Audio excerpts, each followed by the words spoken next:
Venimos hablando estos días del tema de que Dios llama, pero no solo se limita a llamar, ¿verdad? Dice, hey, a ver si alguien me oye por ahí. No, no, es una llamada particular a cada persona que viene a este mundo, una llamada que tiene un propósito, y ese propósito es conducirnos a la salvación, es decir, rescatarnos del mal absoluto, de todos los males que padecemos aquí y que podemos llegar a padecer y que ni imaginamos.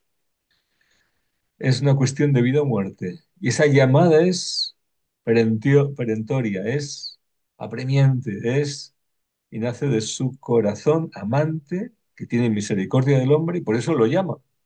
Pero además cuenta con nosotros para que también, rescatados, viviendo en Él, en la luz, podamos colaborar en sus planes de redención para toda la humanidad, porque su salvación no es individual, ¿verdad? Uno por uno y se acabó, y que no me toque el de al lado, ¿no?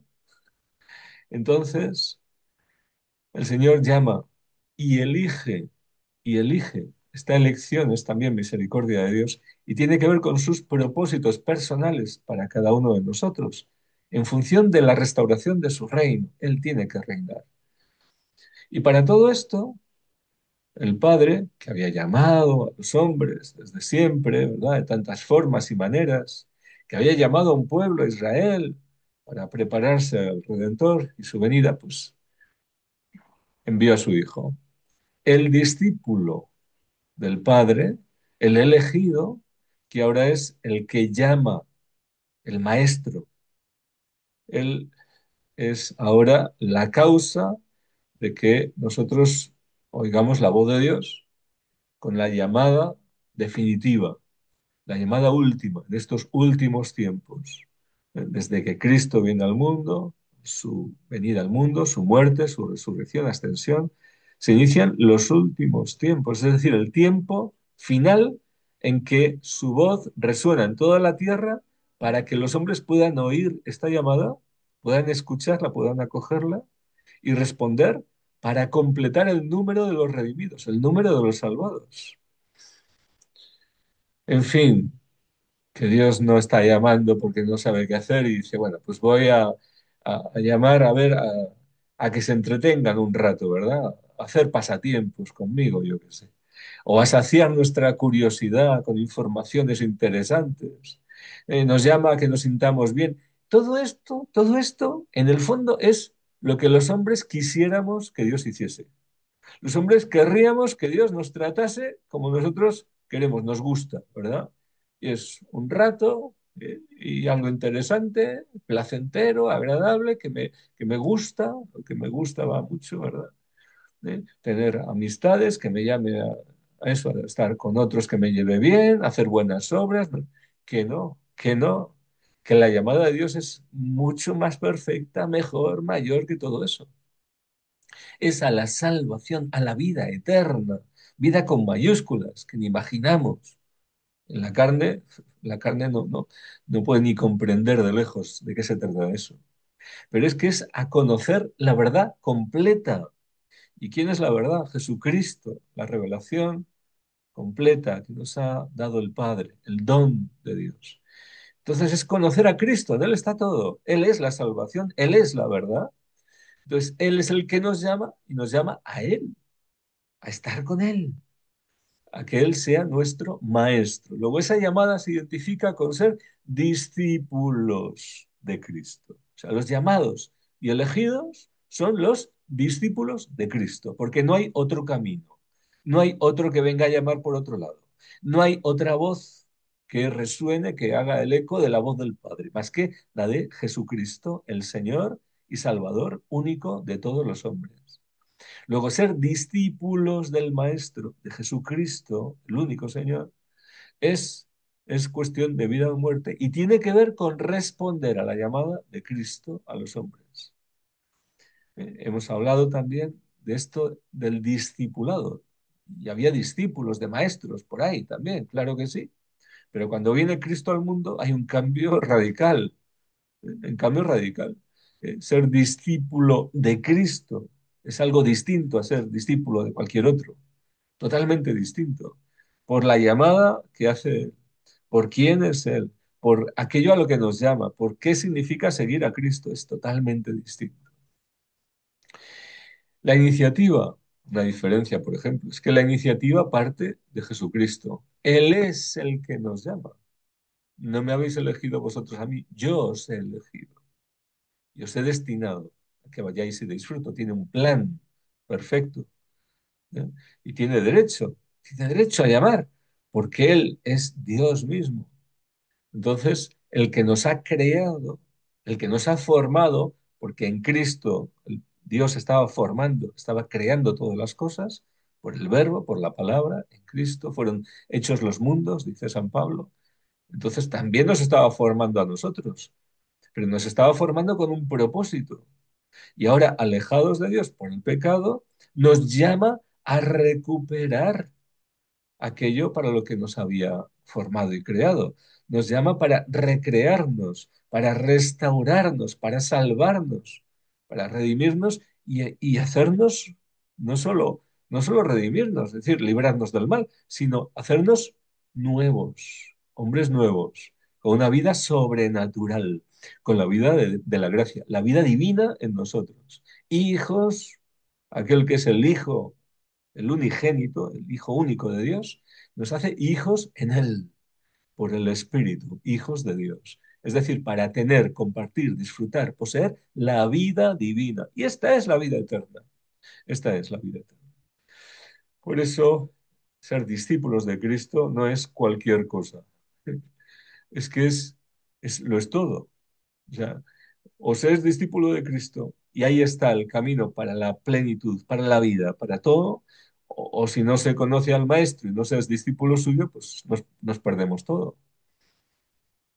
¿Y cómo actúa entonces el Maestro? Él tiene la iniciativa, él llama. En el mundo la gente se apunta, ¿no? Yo me apunto a esto porque me gusta, porque me va, yo qué sé, me apunto a vainicas, se llama, ¿no? Hacer cosas de costura y tal, pues, lo que sea, a badminton, lo que sea. Pues la gente se apunta, ¿verdad? Y se apunta en un sitio donde puede aprender.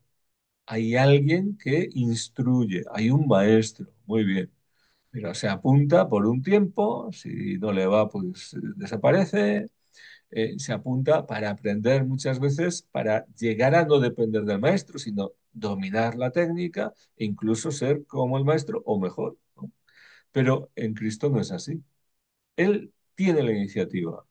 Él elige, él llama y dice, por ejemplo, Marcos 4:18, caminando por la ribera del mar de Galilea, vio a dos hermanos, Simón, llamado Pedro, y su hermano Andrés, echando la red en el mar, pues eran pescadores. Y les dice, venid conmigo y os haré pescadores de hombres. Directamente. Seguramente que ya le habían conocido, habían tenido alguna experiencia con Cristo, de escuchar su palabra, de ver cómo actuaba, pero ahora directamente les llama a ser discípulos suyos y además con una misión futura, pescadores de hombres. Venid conmigo, para estar conmigo. ¿Y ellos qué hacen? Al instante, dejando las redes, le siguieron. Y lo mismo ocurre a continuación con otros dos hermanos, Santiago y Juan.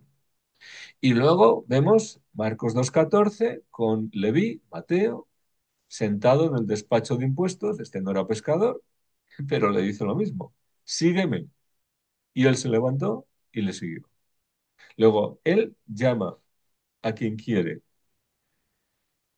y esta llamada parte de su iniciativa. Él se adelanta, él nos amó primero y porque nos ama, nos llama. Es fruto de su amor. Es gran misericordia de Dios. Él viene a nuestro encuentro. Cuando los discípulos entraban en el seguimiento de Cristo, pues había unas condiciones. Cristo esperaba que fuesen leales a Él, que fuesen fieles, ¿eh? Que, bueno, pues que tuviesen intimidad con Él. Él abría el corazón, les explicaba todo en privado. les instruía, confiaba todo a ellos, pues esperaba que también les respondiesen de la misma manera, con total confianza, con total entrega, sin reservas, sin doblez, sin engaño, sin reservarse nada. Bien, la relación con el maestro era lo que definía ese discipulado, una relación especial de amor. El discípulo, que también, pues, como modelo, uno de sus discípulos, Juan, se nos presenta como discípulo amado. ¿Por qué? Porque Cristo es Dios y Dios es amor. Dios es amor. En Cristo, si encontramos, si conocemos a Cristo, estamos conociendo el amor de Dios. Luego, nuestro discipulado es encontrar el amor y conocer el amor de Dios. Y eso significa poder recibir y poder amar también. Claro que el amor lo da todo, pero lo exige todo también. Él requería de sus discípulos pues cosas que ningún maestro, ningún rabí hubiese pedido nunca. Una entrega total. Lo pedía todo de sus discípulos. Pero sus discípulos pues lo entendieron. Y el discipulado, entre los maestros que había por allá, como decimos, muchas veces era con una mira de llegar a ser maestros ellos, de tener nuevos discípulos. Sin embargo, el discipulado en Cristo es distinto, porque Cristo siempre será el único maestro. Es decir, nos podrá enviar a discípulos suyos a actuar en su nombre, pero siempre Él es especial. Siempre es todo en referencia a Él. Él es el superior, siempre, y está presente con nosotros. Lo dijo en Mateo 23:8. Vosotros no os dejéis llamar rabí, porque uno solo es vuestro maestro, y vosotros sois todos hermanos. No llaméis a nadie Padre vuestro en la tierra, porque uno solo es vuestro Padre, el del cielo. Ni tampoco os dejéis llamar directores, porque uno solo es vuestro director, el Cristo. Además, la llamada del maestro era exigente, pero también apelaba a que en la respuesta el discípulo calculase si podía seguir al maestro o no, si podía cumplir las condiciones o no. Y apelaba a esto, a que los hombres reflexionasen si estaban dispuestos a pagar ese precio del seguimiento de Cristo. A los 12 les pidió que lo dejaran todo y le siguieran a donde él fuese, sin saber a dónde iba. Suena como lo de Abraham, ¿verdad? Sal de tu tierra y ven a una tierra que te mostraré. Nada más. Atento nada más a lo que Dios hiciese. Pues aquí igual, a lo que Cristo hiciese en cada momento. Pero no solo están los 12, hay más discípulos. Y a todos lo que se les exige es la lealtad a Cristo y al reino de Dios. Tenemos, por ejemplo, en Juan 6:66 se dice, cuando habla del pan vivo bajado del cielo, y muchos dicen este lenguaje es duro, y dice el texto, desde entonces muchos de sus discípulos se volvieron atrás y ya no andaban con él. ¿Quiénes eran estos? Porque no son los 12. Pues muchos de otros discípulos que le estaban siguiendo. ¿Pero cómo le estaban siguiendo? Pues según la llamada que hacía cada uno, porque seguramente que muchos de estos le seguían por temporadas para estar junto a él, y luego pues estaban pues, en sus responsabilidades familiares, de trabajo, lo que fuese, pero eran discípulos suyos también. Y vemos, por ejemplo, el caso del endemoniado de Gerasa, que después de ser liberado le quiere seguir al Señor y el maestro no se lo permite. Le dice que vaya a ser testigo de lo que ha vivido y anunciar el reino de Dios en su pueblo y por ahí. Y es lo que él hace. Al final del Evangelio, cuando Cristo ha muerto en la cruz, dice San Juan que aparecen dos discípulos y que se les ve muy poco en los evangelios. Uno es José de Arimatea y otro es Nicodemo. Y estos estaban allí, aparecen cuando Cristo muere en la cruz. O sea que no eran muy lejanos, están en el momento trascendental de la pasión, venciendo el miedo que podían tener a los judíos. Luego su relación con Cristo sería suficientemente fuerte para vencer ese miedo. Uno pide permiso a Pilato para bajar el cuerpo de la cruz.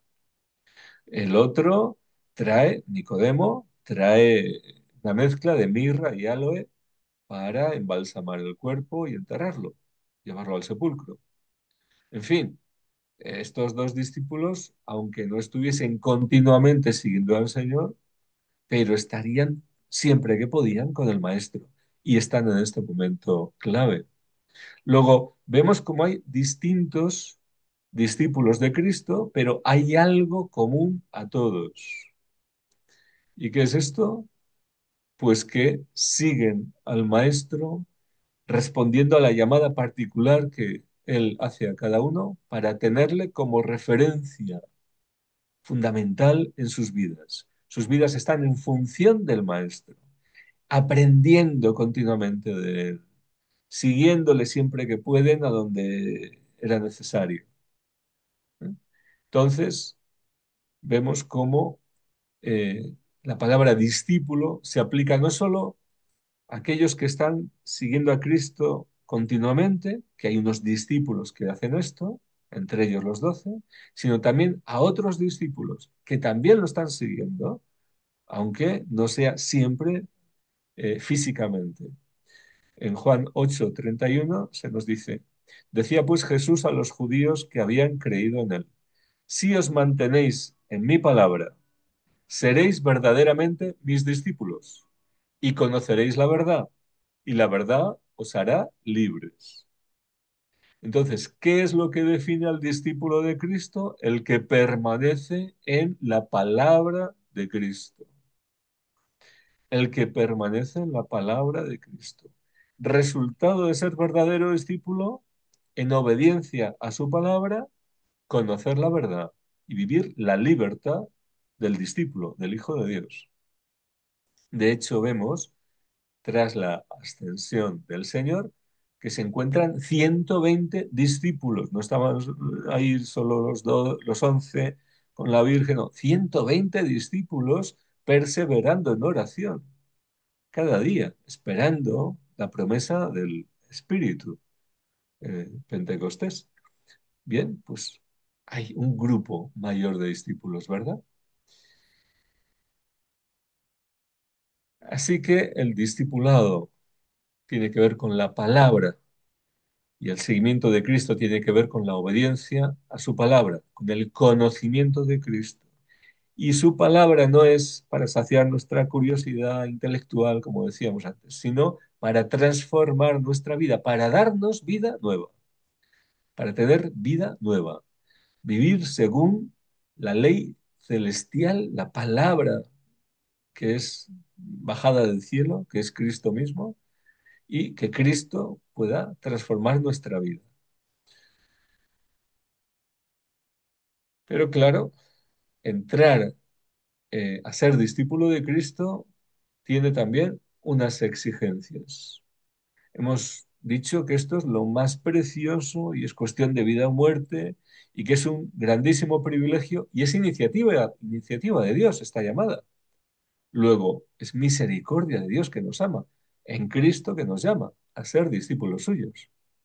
Pero también sabemos aquello de que lo que mucho vale, mucho cuesta. ¿Y cuál es el precio que tenemos que pagar? Un discípulo de Cristo que quiera responder a la llamada del Maestro, ¿qué precio tiene que pagar? Porque si el maestro no cobra, ¿verdad? No es como los maestros de por ahí que ponen un precio, ¿verdad? Tarifa, ¿eh? Por clase tanto, por no sé qué otras cuestiones también, además, precio añadido, no, no, él no cobra así, no, no. Pero pone unas exigencias, pone unas condiciones. ¿Y cuáles son estas? Pues para todos los discípulos de Cristo son las mismas. Hemos dicho antes que puede haber unos llamados de una forma, otros de otra, pero todo verdadero discípulo entonces tiene que pasar por el filtro de estas condiciones. Está en el Evangelio, Mateo 16, 24. Y también hay otros textos que dicen lo mismo, como Marcos 8, 34 y siguientes, Lucas 9, 23 y siguientes. Dice Mateo 16, 24 y siguientes. Entonces dijo Jesús a sus discípulos, los que le estaban siguiendo, los que querían responder a la llamada. ¿Y qué les dice? Las condiciones.